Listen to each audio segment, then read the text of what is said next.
to make a parlay on Bet365. So of course you're gonna have to have your account logged in and open. Right, here's an example in the app.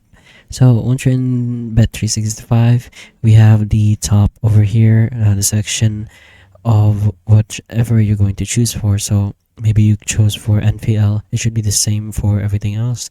But once you press on whichever you'd like, so maybe you're going to football, you can go ahead and choose whichever combination you want. It could be straight money lines, straight totals, or straight. You could also choose for it to be over or under, but it's up to you if whatever you want.